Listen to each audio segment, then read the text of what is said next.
पंजाब दी परंजल अग्रवाल है 715 नंबर 720 चों 715 नंबर लिते, सिर्फ 5 नंबर कट्टे। बहुत अच्छा लग रहा है, अनबिलीवेबल सी सिचुएशन है, बता भी नहीं सकती।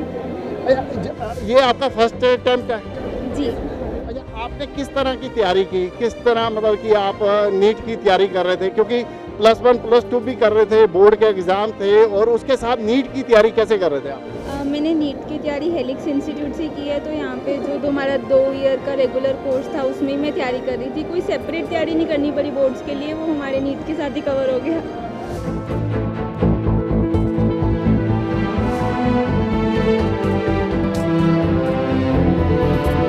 बस हमें कहते थे कि रोज़ का काम रोज़ ख़त्म करके आना है, उसके साथ ही हमारी कंसिस्टेंसी बनी रहती थी।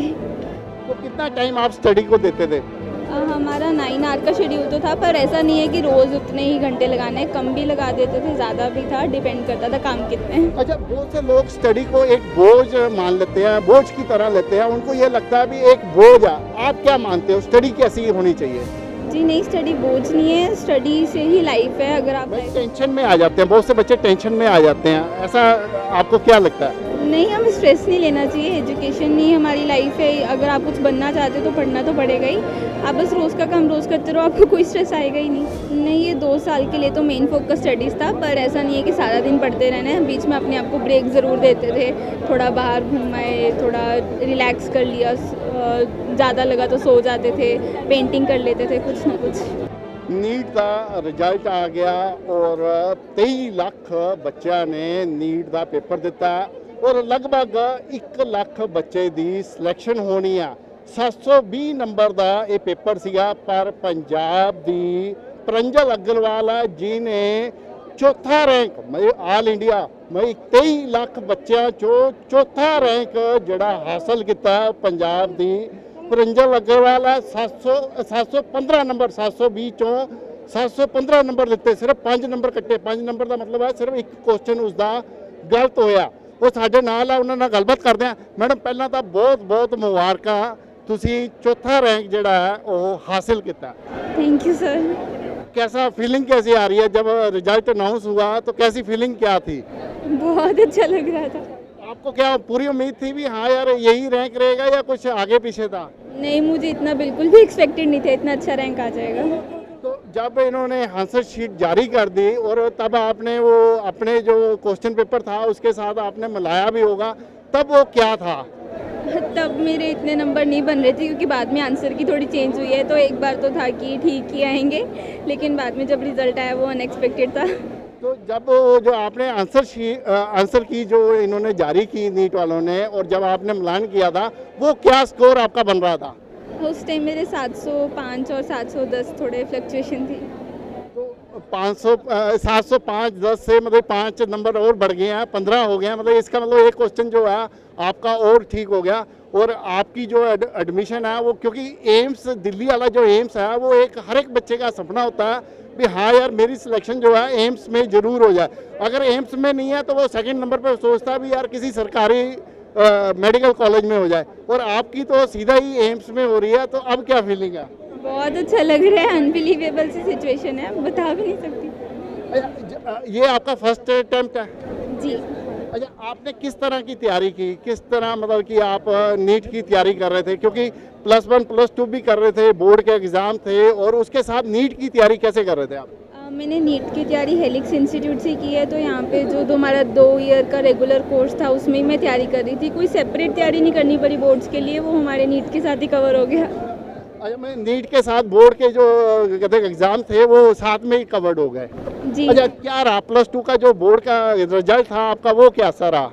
96.6% थे। अच्छा, उसमें भी आप मेरिट में हो, बहुत बड़ी बात है। Thank you sir. और 10th का रिजल्ट कैसा था आपका? वो भी अच्छा आया था, परसेंटेज तो नहीं याद, 97 98 कुछ थी। मैं उस टाइम भी आप मेरिट में थे, इसका मतलब आप शुरू से ही होशियार बच्चों में, जो हम कहते हैं ना भी हाँ यार जो होशियार बच्चे होते हैं, तो आपकी गिनती शुरू से ही होशियार बच्चों में रही है। जी। तो आप स्टडी का कैसे मतलब कि कैसे करते हो, मतलब कि जैसे बच्चे जैसे भी होमवर्क मिलता है उसके बाद कैसे डिवाइड किया हुआ था आपने 24 घंटे को? बस हमें कहते थे कि रोज़ का काम रोज़ ख़त्म करके आना है, उसके साथ ही हमारी कंसिस्टेंसी बनी रहती थी। तो कितना टाइम आप स्टडी को देते थे?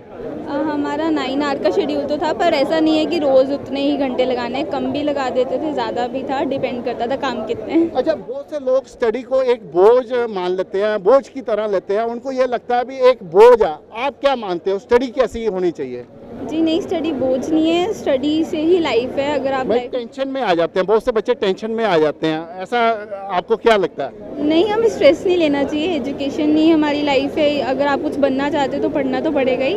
आप बस रोज़ का काम रोज़ करते रहो, आपको कोई स्ट्रेस आएगा ही नहीं। अच्छा, दूसरी बात ये है, आप एजुकेशन के साथ साथ जैसे आप स्टडी कर रहे थे, उसके साथ साथ और भी किसी एक्टिविटी में शामिल थे या सारी एक्टिविटीज छोड़ के सिर्फ स्टडी की तरफ ध्यान था? नहीं, ये 2 साल के लिए तो मेन फोकस स्टडीज़ था, पर ऐसा नहीं है कि सारा दिन पढ़ते रहना है। बीच में अपने आप को ब्रेक ज़रूर देते थे, थोड़ा बाहर घूम आए, थोड़ा रिलैक्स कर लिया, ज़्यादा लगा तो सो जाते थे, पेंटिंग कर लेते थे, कुछ ना कुछ।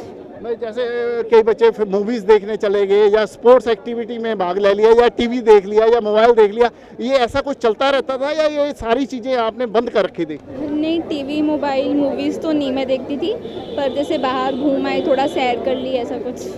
ओके। अच्छा, इसमें कहते हैं लोग, जो बच्चे हैं वो खाना पीना भी टोटली भूल जाते हैं, उनको ये मतलब कि पार्टी पुर्टीज़ में जाना या कहीं मैरिज में जाना, कोई फैमिली फंक्शन आ गया उसमें भी जाना बंद कर देते हैं। आपका क्या शेड्यूल रहता था? जी, ऑफ कोर्स फैमिली फंक्शन और पार्टीज़ तो बंद करी थी, पर खाने पीने का प्रॉपर ध्यान रखना है, कुछ स्किप नहीं करनी मील्स, वरना आप ही वीक हो जाओगे। अच्छा, जो और बच्चे जो नीट की तैयारी कर रहे हैं, देखो 23 लाख बच्चे जो है नीट का पेपर दिया, अगली बारी हो सकता है ये फिगर जो है और ज़्यादा इंक्रीज हो जाए और 1 लाख के करीब जो है सीट्स हैं, और बहुत से बच्चे, कोई 22 लाख के करीब जो बच्चे हैं वो ड्रॉप आउट रह जाते हैं, ड्रॉप आउट, उनको अगले साल फिर वो तैयारी करते हैं। आप उनके लिए कोई सजेशन देना चाहते हैं? मैं उनको बस कहूँगी कि आप अपनी लगन से, अपनी मेहनत से लगे रहो, आप कंसिस्टेंट रहो, आप काम करते रहो, आपको ज़रूर सफलता मिलेगी। Thank you. Thank you sir. ये थी प्रंजल अग्रवाल, जिनका ਜਿਹੜਾ ਆਲ ਇੰਡੀਆ में चौथा रैंक आया, और ਤੁਸੀਂ ਇਹ ਦੇਖੋ 23 ਲੱਖ ਬੱਚਿਆਂ ਚੋਂ ਚੌਥਾ ਰੈਂਕ ਆਇਆ, ਔਰ ਪੰਜਾਬ ਦੀ ਰਹਿਣ ਵਾਲੀ ਹੈ, ਪੰਜਾਬ ਵਿੱਚ ਜਿਹੜਾ ਇਸ ਦਾ ਪਹਿਲਾ ਰੈਂਕ ਹੈ। ਇੱਕ ਬਹੁਤ ਵੱਡੀ ਗੱਲ ਹੈ, ਔਰ ਉਹਨੇ ਕਿਹਾ ਵੀ ਸਟੱਡੀ ਨੂੰ ਜਿਹੜਾ ਹੈ ਬੋਝ ਦੀ ਤਰ੍ਹਾਂ ਨਹੀਂ ਲੈਣਾ ਚਾਹੀਦਾ, ਇਸ ਦੇ ਨਾਲ ਇੰਜੋਇਮੈਂਟ ਜਿਹੜੀ ਆ ਉਹ ਵੀ ਬੜੀ ਜ਼ਰੂਰੀ ਆ, ਔਰ ਰੋਜ਼ ਦਾ ਕੰਮ ਜਦ ਤੁਸੀਂ ਰੋਜ਼ ਲੈਂਦੇ ਹੋ ਤਾਂ ਸਟੱਡੀ ਕੋਈ ਬੋਝ ਨਹੀਂ ਹੈ। ਇਹ ਇੱਕ ਬਹੁਤ ਵਧੀਆ ਗੱਲ ਹੈਗੀ ਆ, ਔਰ ਇਸ ਚੀਜ਼ ਨੂੰ ਜਿਹੜਾ ਹੈ ਸਭ ਨੂੰ ਜਿਹੜਾ ਇਹ ਚੀਜ਼ ਅਡਾਪਟ ਕਰਨੀ ਚਾਹੀਦੀ ਹੈ, ਕਿਉਂਕਿ ਬਹੁਤ ਜਿਹੜੇ ਸਟੂਡੈਂਟ ਹੈਗੇ ਆ ਉਹ ਸਟੱਡੀ ਨੂੰ ਇੱਕ ਬੋਝ ਦੀ ਤਰ੍ਹਾਂ ਲੈ ਜਾਂਦੇ ਆ, ਜਿਸ ਕਰਕੇ ਉਹ ਡਿਪਰੈਸ਼ਨ ਦਾ ਜਿਹੜਾ ਸ਼ਿਕਾਰ ਹੋ ਜਾਂਦੇ ਆ। ਮੈਂ ਦਿਨੇਸ਼ ਗੋਇਲ, ਕੈਮਰਾਮੈਨ ਮਨੀਂਦਰ ਨਾਲ, ਦੈਨਿਕ ਸਵੇਰਾ ਟੀਵੀ ਲਈ, ਚੰਡੀਗੜ੍ਹ ਤੋਂ।